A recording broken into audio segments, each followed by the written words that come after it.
Hi every one. ഇന്നത്തെ നിഫ്റ്റിയുടെ market analysis നോക്കുകയാണെന്നുണ്ടെങ്കിൽ മാർക്കറ്റിൽ ഇന്ന് വലിയ കാര്യമായ മൂവ്മെൻ്റ് ഒന്നും തന്നെ ഉണ്ടായിരുന്നില്ല. രാവിലെ മാർക്കറ്റ് ഓപ്പൺ ചെയ്തിട്ട് വളരെ ചെറിയ രീതിയിൽ lower low lower high create ചെയ്തുകൊണ്ട് മാർക്കറ്റ് ഡൗൺ സൈഡിലേക്ക് മൂവ് ചെയ്യാൻ ഉണ്ടായിട്ടുള്ളത്. ഇപ്പോൾ മാർക്കറ്റ് രാവിലെ ഓപ്പൺ ചെയ്തത് നോക്കുവാണെങ്കിൽ 24,750 അറൗണ്ടാണ് ഓപ്പൺ ചെയ്തത്. അതിനുശേഷം മാർക്കറ്റ് അവിടെ നിന്ന് 600ലേക്ക് സപ്പോർട്ട് എടുത്തു. ദെൻ അവിടുന്ന് മാർക്കറ്റ് ഒരു അപ്സൈഡ് ചെറിയ രീതിയിലുള്ള മൂവാണ് എക്സ്പെക്ട് ചെയ്തത്.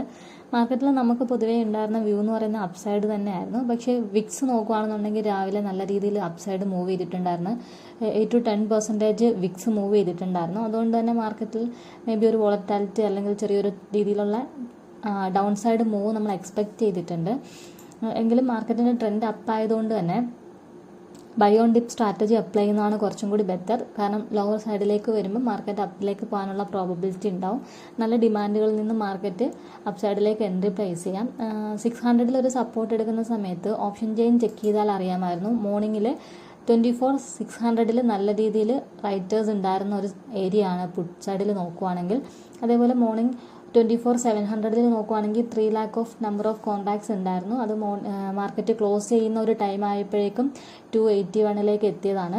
അപ്പോൾ മാർക്കറ്റിൽ ഇപ്പം നിങ്ങൾ നാളെ അനലൈസ് ചെയ്യുന്ന ടൈമിൽ 24,700 അതേപോലെ തന്നെ 24,600 OA പ്രകാരം നല്ല ഒരു റെസിസ്റ്റൻസും അതുപോലെ തന്നെ സപ്പോർട്ടുമായിട്ട് ആക്ട് ചെയ്യാനുള്ള സാധ്യതയുണ്ട്.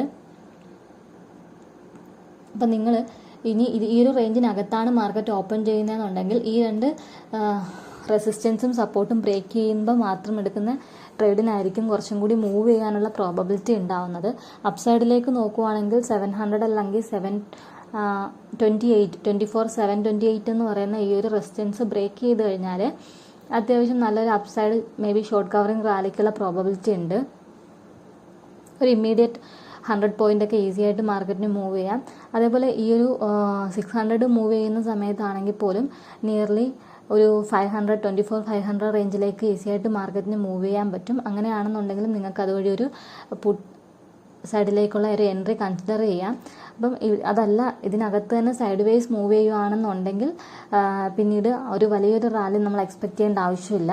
പിന്നെ ചെറിയ സ്കാൽപ്പിംഗ് ടൈപ്പ് ഓഫ് ട്രേഡുകൾ മാത്രമേ എടുക്കാൻ പറ്റുകയുള്ളൂ നമുക്ക്. ഇന്ന് നോക്കുകയാണെങ്കിൽ FIAസും DIAസും ഈക്വലായിട്ട് സെല്ലാണ് ചെയ്തിട്ടുള്ളത്. വളരെ ചെറിയൊരു എമൗണ്ടിൻ്റെ സെല്ലിംഗ് ആണ് മാർക്കറ്റിൽ ഉണ്ടായിട്ടുള്ളത്. ഇനി ഇതിനോടൊപ്പം തന്നെ നിങ്ങൾക്ക് നാളെ അല്ലെങ്കിൽ വരുന്ന ദിവസങ്ങളിൽ ബൈ ചെയ്യാൻ പറ്റുന്ന ഒരു സ്റ്റോക്സ് നമുക്ക് നോക്കാം. സൂര്യലക്ഷ്മി കോട്ടൺ മിൽസ് എന്നുള്ളതാണ്. കഴിഞ്ഞ കുറേ ദിവസങ്ങളായിട്ട് നോക്കുവാണെങ്കിൽ ടെക്സ്റ്റൈൽ സെക്ടറിൽ നല്ലൊരു അപ്സൈഡ് പൊട്ടൻഷ്യൽ നമുക്ക് കാണാൻ പറ്റും. അപ്പോൾ ഈ സ്റ്റോക്സ് നോക്കുവാണെങ്കിൽ നല്ലൊരു പാറ്റേൺ ഫോം ചെയ്തിട്ടാണ് ഇപ്പം കറണ്ട് പ്രൈസിൽ നിൽക്കുന്നത്. അപ്പോൾ ഈ ഒരു കറണ്ട് പ്രൈസ് നിങ്ങൾക്ക് ബൈ ചെയ്യാനായിട്ട് കൺസിഡർ ചെയ്യാം. ഒരു ഷോർട്ട് ടൈമിലേക്കാണ് നിങ്ങൾ ബൈ ചെയ്യാൻ കൺസിഡർ ചെയ്യുന്നതെന്നുണ്ടെങ്കിൽ നിങ്ങൾക്കൊരു 72 ഒക്കെ SL പ്ലേസ് ചെയ്തുകൊണ്ട് ഈ സ്റ്റോക്സിൽ നല്ല രീതിയിലുള്ളൊരു റിട്ടേൺ ക്രിയേറ്റ് ചെയ്യാൻ വേണ്ടിയിട്ട് പറ്റും. അതല്ല നിങ്ങൾക്കൊരു ഇമ്മീഡിയറ്റ് ടാർഗറ്റ് ആണ് വേണ്ടതെന്നുണ്ടെങ്കിൽ നിങ്ങൾക്ക് ഒരു 87 SL പ്ലേസ് ചെയ്തുകൊണ്ട് തന്നെ ഈ നിൽക്കുന്ന പ്രൈസിൽ നിന്ന് ഇമ്മീഡിയറ്റ് ഒരു 10% 110ലേക്കും അതുപോലെ തന്നെ ഫസ്റ്റ് ടാർഗറ്റ് 110യും ദെൻ സെക്കൻഡ് ടാർഗറ്റ് 120-23 റേഞ്ചിലേക്ക് സെറ്റ് ചെയ്യാം.